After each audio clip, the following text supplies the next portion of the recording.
क्षमताକୁ आसु आसु आक्शन ने नितिन नवीन केरल विधानसभा निर्वाचन को फोकस। मंगलवार दिन बीजेपी राष्ट्रीय अध्यक्ष भाव में दायित्व ग्रहण करने पर कार्य जोग देइछंती नितिन नवीन। आउ से तांको कार्यकालर प्रथम निष्पत्ति गुड़िक अनुमोदन करिसेंते, जोथरे केरल विधानसभा निर्वाचन एवं किछि पौर निर्वाचन पई प्रभारी एवं सह प्रभारी नियुक्ति अंतर्भुक्त। एही नियुक्ति गुड़िक नवीन संभाव्य दल एवं तांको नेतृत्व रे दलर भविष्यतर एक झलक भाव देखा जाउछे। नितिन नवीन केरल विधानसभा निर्वाचन पई बीजेपी राष्ट्रीय साधारण संपादक विनोद तावड़े को निर्वाचन प्रभारी एवं चंडीगढ़ मेयर निर्वाचन पई पर्यवेक्षक नियुक्त करिसेंते। तावड़े दलर वर्तमान साधारण संपादक मानक मध्यरु सबुठारु वरिष्ठ। से बिहार पई मध्य दलर प्रभारी जेउठारे नवेम्बर रे एनडीए विपुल विजय हासिल करितला। एहा विश्वास करा जाउछि जे नितिन नवीन को स्वतंत्र दल रे स्थान पाई पारंते। तावड़े को समर्थन करबा पई केंद्र राष्ट्र मंत्री शोभा करांडलाजे को नियुक्ति करा जायछे। तांको केरल निर्वाचन पई सह प्रभारी करा जायछे। नियुक्ति तालिका रे आउ एक प्रमुख नाम हेउछि राम माधव, जी बेंगालुरु नगर निगम निर्वाचन दायित्व रे रहिबे।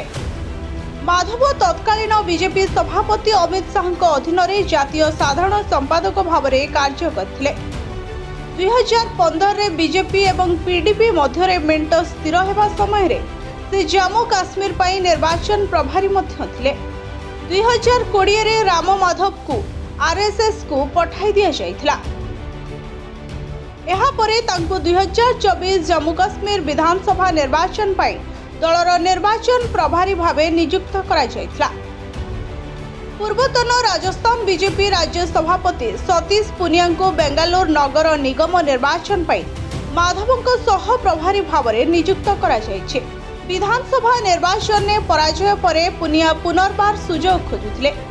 हरियाणा निर्वाचन ने दलर ऐतिहासिक विजय रे से गुरुत्वपूर्ण भूमिका ग्रहण करथिले एवं बिहार निर्वाचन समय रे तांको दायित्व मध्य दिया जायथिला। पुनियाଙ୍କ सहित महाराष्ट्र विधायक संजय उपाध्याय को मध्य सह प्रभारी भाव में नियुक्त करा जायछे। महाराष्ट्र मंत्री आशीष सेलारा को तेलंगाना पौर निर्वाचन प्रभारी भाव में नियुक्त करा जायछे। सेलार महाराष्ट्र बीजेपी युव नेता मानक मध्यरु जड़े एवं मुख्यमंत्री देवेंद्र फडणवीस को निकटतर बोली कहुଯାଇଛି। तांको सहित पूर्वतन राजस्थान बीजेपी सभापति अशोक परनामी एवं राज्यसभा सांसद रेखा शर्मा को सह प्रभारी भाव में नियुक्त करा जायछि। Bureau report, Odisha fast.